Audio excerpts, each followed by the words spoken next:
All right, chapter one, an overview of our planetary environment.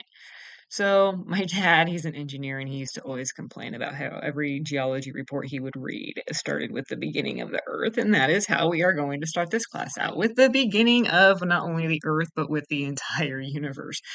So, right now, the prominent theory is the Big Bang, which was that all particles were in this very, very immensely dense, very small thing, and an explosion happened, and that was 14 billion years ago. This is a theory that was developed actually by a Catholic priest, and it's really done by extrapolating because the universe is currently expanding. So if you take that back into time, you shrink it continuously. Our solar system after the Big Bang.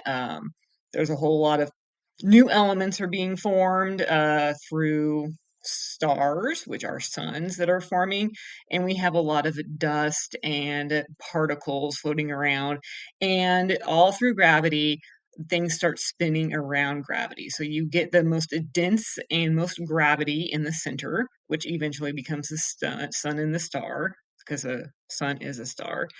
Um, and outside, you start getting planets, and the planets are formed through accretion, in which just dust particles crash into each other and they get bigger and bigger, and then like meteorites are crashing into each other, and all of this is crashing into each other, getting larger and larger and larger until they're planet sized.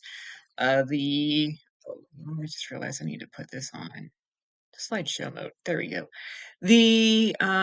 And in our solar system, this happened about 4.5 billion years ago, and our sun is expected to last for about another 5 billion years.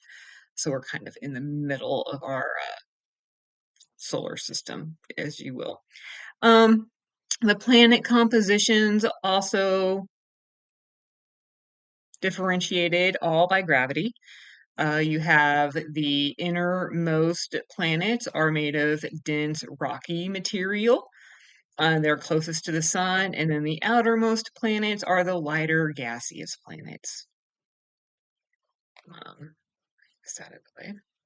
Earth's internal structure, just like the planets, it's also differentiated by gravity and density, where you have the most dense material in the core. This is mostly iron and nickel. And then you have the mantle, which has a lot of iron in it, but also silicates. Silicates are more or less dense. They're less dense. I was gonna say more lighter, but that's not even a thing. And then the crust furthest out is the lightest, which is mostly silica, being basalt and granite, um, and water. I have a note here. There are two types of crust, which are oceanic, which are mafic. They're a little bit more basaltic, a little more dense, and then the crustal and felsic is land material. That's what we are walking on. And so here is that ocean crust, and then the continental crust, which is even lighter than the ocean crust. Since that very beginning, there's been a lot of changes on Earth. It's been around for quite a while, especially compared to our lifespans. In the early Earth, it was completely different. There was no life, there were no oceans, there wasn't an atmosphere. Just like the moon, we had a lot of craters from being hit by asteroids and meteorites. Some of these minerals contained water, and through all that heat from all that collisions and the accretion of the earth forming, um, the heat would melt some of these minerals, and that would release water. Oxygen was later introduced after cyanobacteria evolved, where using photosynthesis, how plants breathe in CO2 and breathe out oxygen. And so through enough of that process, there's enough oxygen then in the atmosphere to enable oxygen breathing life. So if you look at the history of the Earth, which is so much longer than really our minds can even like get our heads wrapped around. Um, life is pretty recent on Earth, actually. So that old historic Earth where there were no oceans or anything, I mean, that was actually a really long time compared to when life started. So if we were to put the Earth's timeline into just a year calendar, and we assume that we are like at 11:59 p.m. on New Year's Eve at the very end of the year, shelled organisms didn't appear until mid-November. Plants didn't appear until November 22nd, and mammals came around in December, and then Homo sapiens came around 36 minutes before midnight. Um, it just kind of puts into perspective like how recent the Earth as we know it really is. We're kind of switching gears now into geology as a science. Geology is different than biology and chemistry. And a lot of that is because we are looking at very, very large things and very, very long processes. Chemistry and biology can look at things under a microscope and run things in a lab in kind of real time, and geologists just don't have that luxury. We can't process a million years in a lab, and we can't put a volcano in a lab. So because of that, geology was at first just a kind of an observational or descriptive science, but as technology has improved and our understanding has improved, it has become more analytical, and it is a very interdisciplinary science. We do use chemistry and biology and physics and astronomy and almost all other sciences play a role in Earth's systems.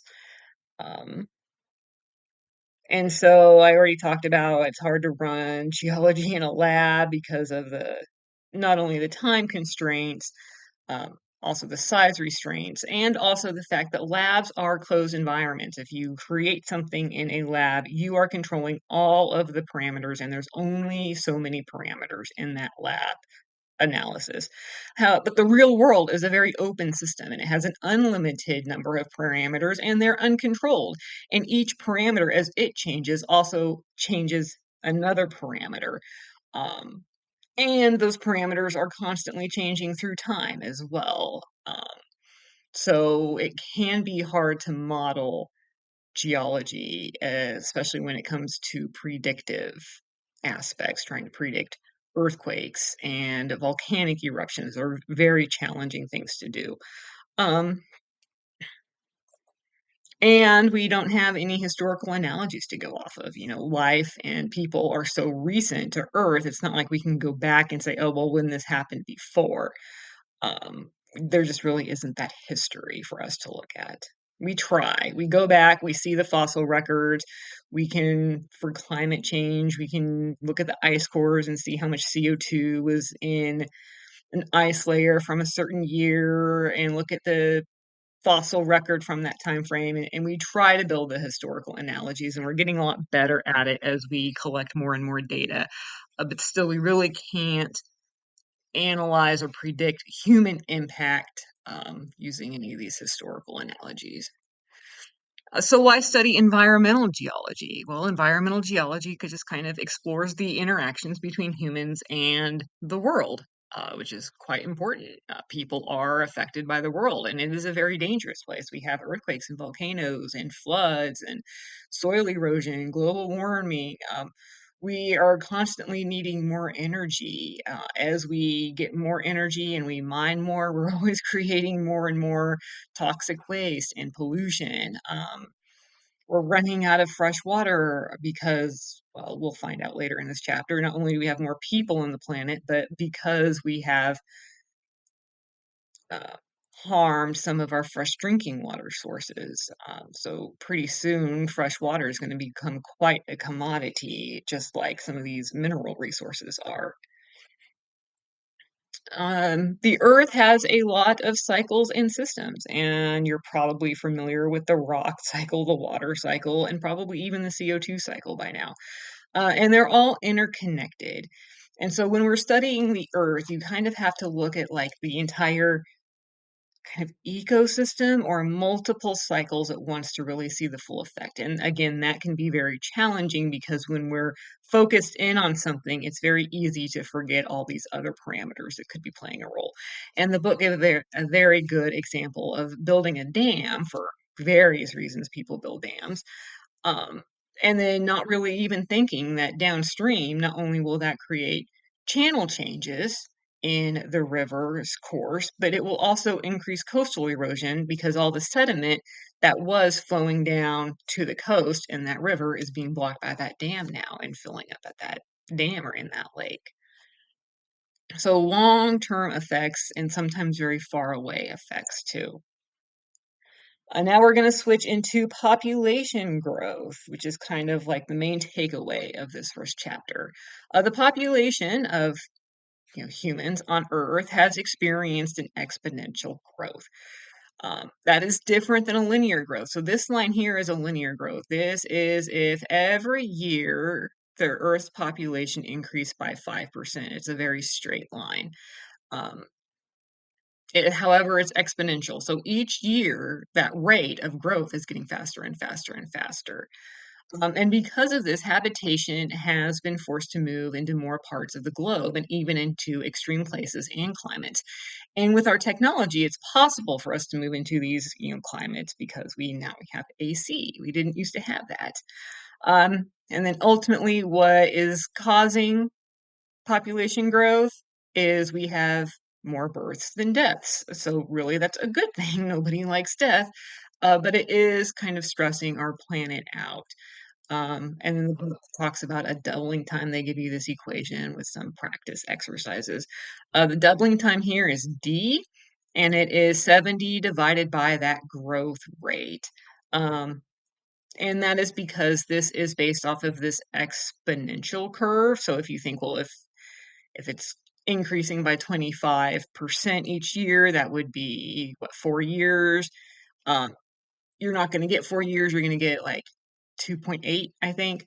And that's because it's based on this exponential curve. And here are some examples you can look at. If the growth rate is 1% per year, then the doubling time is 70.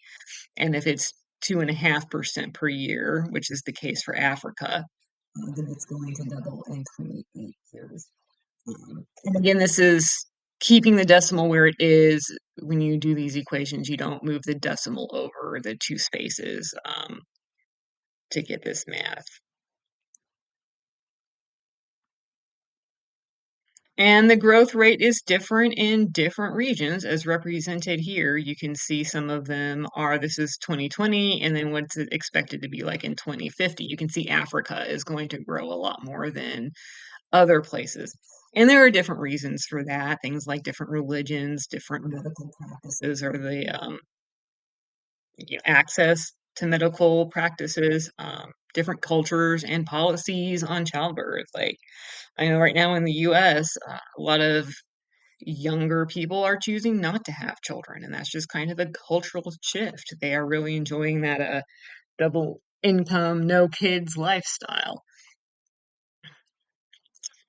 So what are the impacts of our growing human population? Yeah, it's gonna change some things, and hopefully it won't be too bad. But we need to be aware of our growth so that we don't shoot ourselves in the foot, I guess I'm gonna say. We do think the Earth has a carrying capacity, which is the ability, how many people can the Earth support at a time. And that's also based on living healthy and in a comfortable standing of living. And that is difficult to model, like I talked about. There's a lot of parameters in these things. Things like how much land acreage will there be? What's the rainfall amount going to be? What is the future climate? What crops will people be eating then? These are all things that can change through time, and they all impact what we model as the carrying capacity. And we do expect problems with maintaining adequate farmland, water supplies, energy, and minerals, and even just safe space for people to live on. I mean, you can see right here, I think this was Miami. If you click on it, it gives you a little description. But you can see, like, that's doesn't seem like the safest place for people to live on. I mean, a big wave seems like it'll just wash all that away.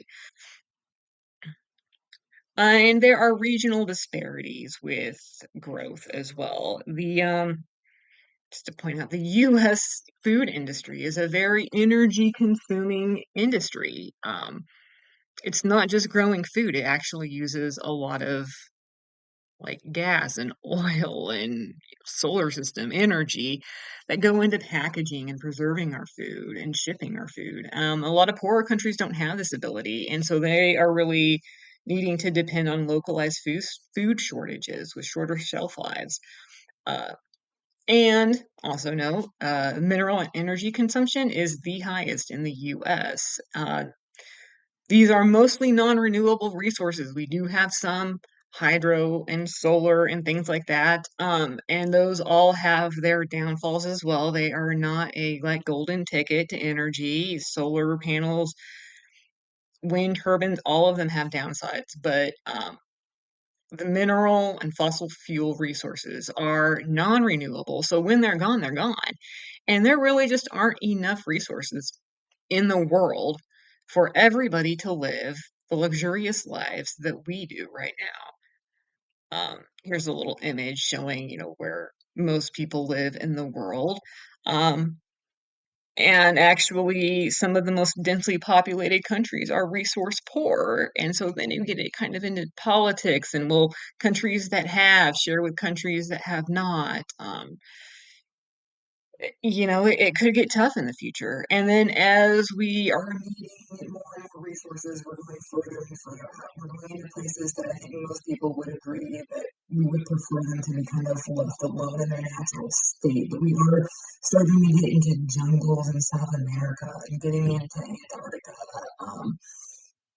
And it's kind of because we need those resources, but at the same time, we need the ice and the jungles too. So we need to strike a balance. Um, Gotta read this so I can read my okay. Impacts of human populations and how do we resolve these issues? So again, we need to really strike a balance.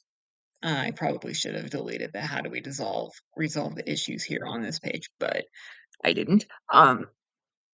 So natural systems prefer to balance and to equate. And so when there's one change, it's usually compensated by a change somewhere else. And things usually like to balances. And obviously, the short disturbances can easily recover.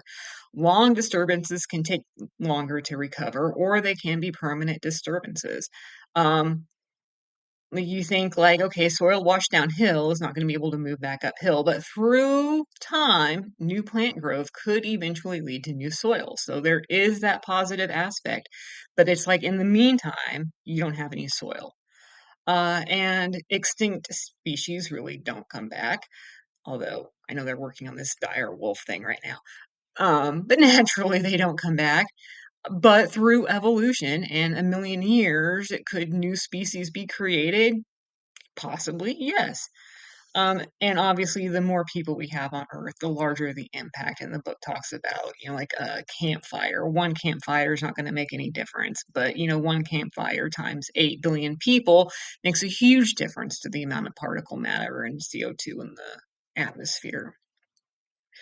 And then just again, how do we resolve it? We just kind of need to be aware of how do we strike this balance. And we need to look at things like croplands and waste and global warming. And these are all things that we will be talking about later through this course.